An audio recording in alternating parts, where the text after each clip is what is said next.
नमस्कार, जनसत्य न्यूज में आप सभी का स्वागत है। मैं हूं विवेक पाठक।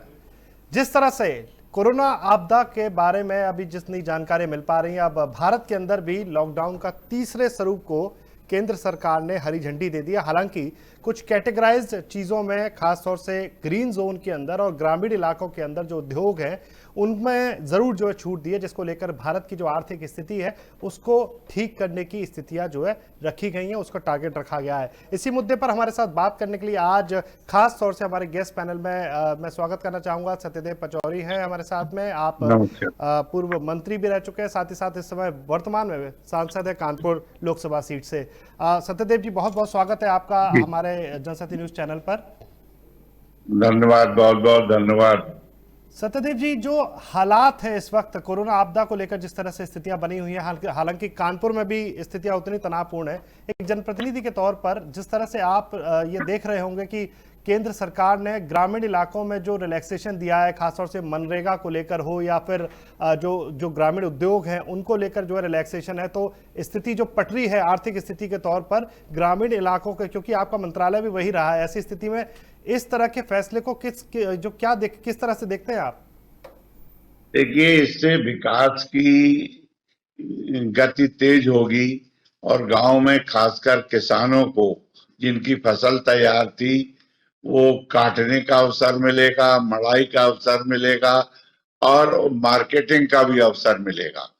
और ग्रामीण अर्थव्यवस्था महत्वपूर्ण है हमारे देश में। ये धुरी मानी जाती, देश की अर्थव्यवस्था की धुरी ग्रामीण अर्थव्यवस्था है, इसलिए इससे गति आएगी। तो और लोगों को जो शहरों में आवश्यक वस्तुओं की जो सप्लाई है उसकी चेन नहीं टूटेगी, वो सप्लाई कंटिन्यूटी रहेगी, जारी रहेगी। ये बहुत बड़ी बात है जिस तरह से रखा गया। हालांकि कोरोना के ऊपर अगर खास तौर से बात करें, आप ऐसे कौन कौन से सेगमेंट देखते हैं सत्यदेव जी कि उन उद्योगों के बारे में खास तौर से जिनको कि इसमें ऑक्सीजन का काम करेगा ये रिलैक्सेशन कोरोना के टाइम पर? इसमें देखिए, कुटीर उद्योग, हथकरघा उद्योग, हस्तशिल्प और एमएसएमई जो छोटी इंडस्ट्री हैं जिनमें कम लेबर लगती है, कम बिजली कंजम्पशन होती है और सोशल डिस्टेंसिंग का भी पालन हो सकता है, ऐसे उद्योगों को बढ़ावा देने से उद्योग भी चलेंगे, लोगों को रोजगार भी मिलेगा और हमारी अर्थव्यवस्था भी ठीक होगी। सत्यदेव जी, एक बात और जो मन में जो एक सवाल उठता है कि जो ग्रामीण स्तर पे है जो बात कर रहे हैं, हालांकि एक रिपोर्ट भी आई थी और हमारे जनसत्य न्यूज की तरफ से एक रिपोर्ट भी दिखाई गई थी कि जो हालात है कोरोना को लेकर ग्रामीण स्तर पर भी सरकार ने कुछ ना कुछ कदम उठाए हैं। हालांकि रिलैक्सेशन होना अच्छी बात है, लेकिन क्या किस स्तर पर जो है जो सरकार कदम उठा रही है कि लोग कोरोना आपदा को लेकर, कोरोना जैसे जो वायरस है इसके संक्रमण से बचाव के लिए भी जो सतर्क रहे? नहीं, उसकी व्यवस्थाएं जिले जिले में है, अधिकारी नियुक्त हुए हैं, अधिकारी वहां पर आइसोलेशन पे भी ध्यान दे रहे हैं और मास्क, फेस कवर लगाने पे भी हमारे यहाँ प्रचार और प्रसार भी हो रहा है, उस पर सख्ती भी हो रही है। जैसे आपको राशन कार्ड में राशन लेने जाते हैं तो तभी मिलेगा जब आप मास्क लगा के जाएंगे, पेट्रोल तभी मिलेगा जब पेट्रोल पंप पे आप मास्क लगाने जाएंगे, गैस सिलेंडर तभी मिलेगा जब आप मास्क लगाने जाएंगे। आप किसी ऑफिस में भी जा रहे हैं तो बगैर मास्क लगाए प्रवेश ही नहीं होगा और ऑफिस के बाहर ही उनकी चेकिंग हो रही है सबसे पहले। तो काफी स्वास्थ्य की टीमें पूरी सजगता के साथ काम कर रही। देखिए, बहुत बड़ी बात कही है आपने, लेकिन सबसे बड़ा सवाल यही है कि जो आधार है, अगर ग्रामीण परिवेश की बात करें तो मनरेगा को लेकर भी खासतौर से जो है योगी सरकार ने भी उत्तर प्रदेश के अंदर बहुत बड़ा फैसला लिया है।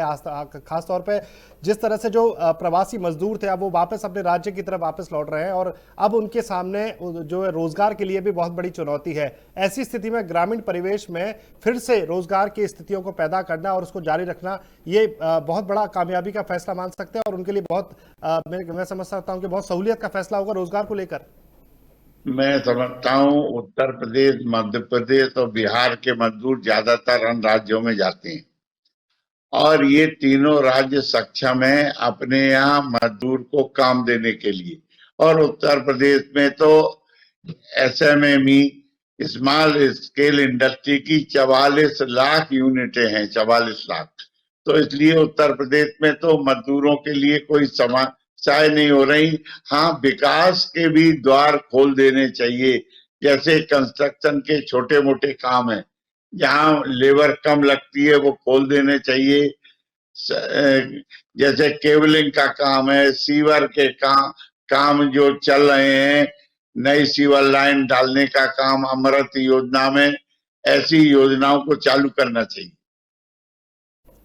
देखिए, बहुत बड़ी बात सत्यदेव जी आप बता रहे हैं। मैं फिर से उसी मुद्दे पर दोबारा से आता हूं कि वो ऐसे कौन कौन से कैटेगराइज्ड जो उद्योग होंगे जो ग्रामीण परिवेश में अभी जारी हैं और उन पर अभी जो कोरोना के टाइम पर, खास तौर से महामारी के समय पर जब रिलैक्सेशन दिया गया, तो ऐसे कौन कौन से सेगमेंट होंगे जिनको कि ऑक्सीजन मिल सकेगी और उनका फायदा आर्थिक तौर पर भी जो है लोगों के बीच में पहुंचेगा? देखिए, उत्तर प्रदेश में जब मैं मंत्री था तो एक जिला एक उत्पाद की योजना हमने चालू की थी। हर जिले का अपना उत्पाद।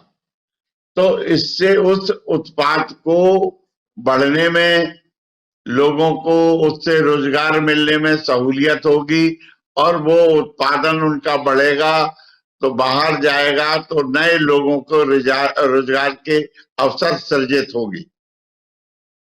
अगर बात करें जैसे कि भट्टे की भी बात की गई है, भट्टों पर जो स्थितियां हैं, क्योंकि एक सेगमेंट, एक समय होता है भट्टों पर काम करने के लिए। ऐसी स्थिति में जब उत्तर प्रदेश के अंदर मजदूर वापस आए हैं तो भट्टों पर भी जो है मजदूर हैं, रोजगार की बात करें तो वहां भी सरकार ने एक सेगमेंट रखा है कि वहां भी रिलैक्सेशन है। हालांकि सोशल डिस्टेंसिंग बहुत बड़ा चैलेंज रहेगा वहां पर काम करने वाले लोगों के लिए। सोशल और उसका अनुपालन होना चाहिए। और हमें अपने ठीक करना पड़ेगा, पुलिस को सक्रिय करना पड़ेगा और लोगों में सारी विकसित करनी पड़ेगी सोशल डिस्टेंसिंग के लिए। ये बात बिल्कुल सही है, क्योंकि और खास ये तौर से और मैं समझता हूं, क्योंकि ये बीमारी जल्दी जाने वाली नहीं है, ये आपको बता दें जी। ये कुछ दिन रहने वाली है, इसीलिए ये हमें सोशल डिस्टेंसिंग को पार्ट ऑफ लाइफ बना लेना चाहिए। लेकिन सत्यदेव जी, कई लोग ये सवाल भी उठा रहे हैं कि जिस तरह से थर्ड लॉकडाउन में ही ये जो रिलैक्सेशन दिए गए हैं ग्रीन जोन को खास तौर से और ऑरेंज जोन को, इन इलाकों के अंदर जितने भी जिले हैं, वहां शायद हो सकता है कि स्थितियां जो है गंभीर रह सकती हैं और ये जो कोरोना से जितना हम सफल रहे हैं अभी तक लड़ने में, ये रिलैक्सेशन कहीं खतरे की घंटी ना बजा दे। देखिए, हमारे यहाँ के नागरिकों का जो आंतरिक शक्ति है बीमारी से लड़ने की, वो सर्वाधिक है। मैं बताऊं, हमारे यहाँ जो बीमारी आई है बाहर से आई है, चाहे तो जमातियों के कारण हो, चाहे विदेशी जो भारत में आए उन्होंने ये बीमारी फैलाई है। इसीलिए हमारे यहाँ ये आंकड़ा देख लीजिए कि हमारे देश में बीमारी की गति, फैलने की गति बहुत धीमी है। मात्र अभी तक 37,500 लोग बीमारी हुए कोरोना से, इसमें 10,000 ठीक भी हो गए। इसलिए ठीक होने की भी संख्या सर्वाधिक है और कोरोना पॉजिटिव होने की गति भी धीमी है। इसलिए हम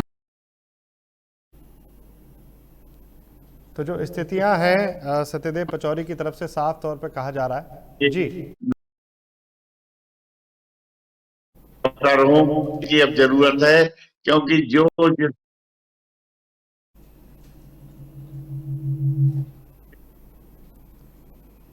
कुछ एक तकनीकी दिक्कतें आ रही हैं जिससे सत्यदेव जी के साथ में बात हो रही है। तो ये बहुत बड़ी बात है जिस तरह से ग्रामीण उद्योगों को लेकर जिस तरह से सरकार ने रिलैक्सेशन दिया है। हालांकि सत्यदेव पचौरी चूंकि खुद पूर्व मंत्री भी रह चुके हैं, यही इनके पास विभाग रहे थे, उस ऐसी स्थिति में जो सरकार का ये जो फैसला है वो आर्थिक तौर पर ग्रामीण परिवेश को और जो रोजगार के लिए जो मजदूर वापस अपने प्रवासी स्थितियों को छोड़कर वापस अपने राज्यों में पहुंचे हैं, वो कहीं ना कहीं उनके सामने जो है बहुत पॉजिटिव निकलेगा। सत्यदेव जी, आपसे फिर से संपर्क हो गया। मैं आपसे पूछना चाहूंगा, अभी जो कोरोना को लेकर जो स्थितियां दिखाई दे रही है उत्तर प्रदेश के अंदर क्या माना जा सकता है कि लॉकडाउन का जो इफेक्ट है ग्रामीण परिवेशों पर हम कितनी स्थिति में हम कैसी की स्थिति में देख रहे हैं खुद को कि हम कोरोना वहां तक नहीं पहुंचे देंगे, वहां पर हम बचा सकते हैं स्थितियों को?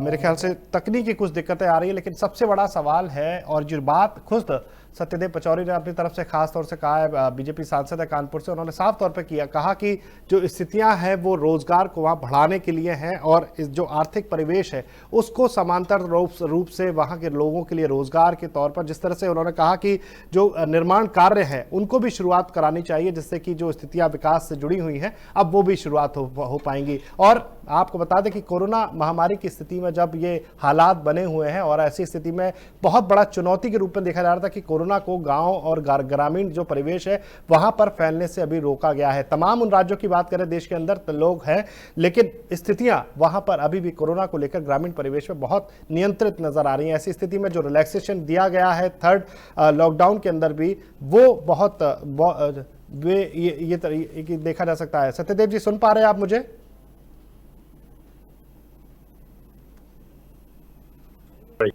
चलिए, सत्यदेव जी से हमारा शायद तकनीकी संपर्क टूट गया है, लेकिन उन्होंने बहुत पते की बात बताई है कि जो स्थितियां हैं राज्य के अंदर खासतौर से और केंद्र सरकार ने जो फैसला लिया है ग्रामीण परिवेश के लिए वो बहुत सकारात्मक है और आने वाले समय में भले ही लॉकडाउन जारी रहेगा लेकिन जो रिलैक्सेशन का कैटेगरी है, हालांकि कोरोना से जो अभी भी स्थितियां हैं वो सरकार सतर्क है और खासतौर से रोजगार के साथ साथ सोशल डिस्टेंसिंग को भी खुद पूर्व मंत्री सत्यदेव पचौरी ने भी खासतौर से महत्वपूर्ण बताया है और ये बताया कि अभी ये बीमारी हमारे बीच में रहेगी, जारी रहेगी और ऐसी स्थिति में अगर ये बीमारी रहती है तो हमें सोशल डिस्टेंसिंग को अपनी जीवन शैली का एक हिस्सा बनाना पड़ेगा, उसको अपनी आदत में शुमार करना पड़ेगा। तो ये बहुत बड़ी बात है। कोरोना से जिस तरह से लगातार जंग जारी है, केंद्र सरकार या उत्तर प्रदेश सरकार हो, तमाम वो कोशिशें लगातार जारी रखे हुए हैं।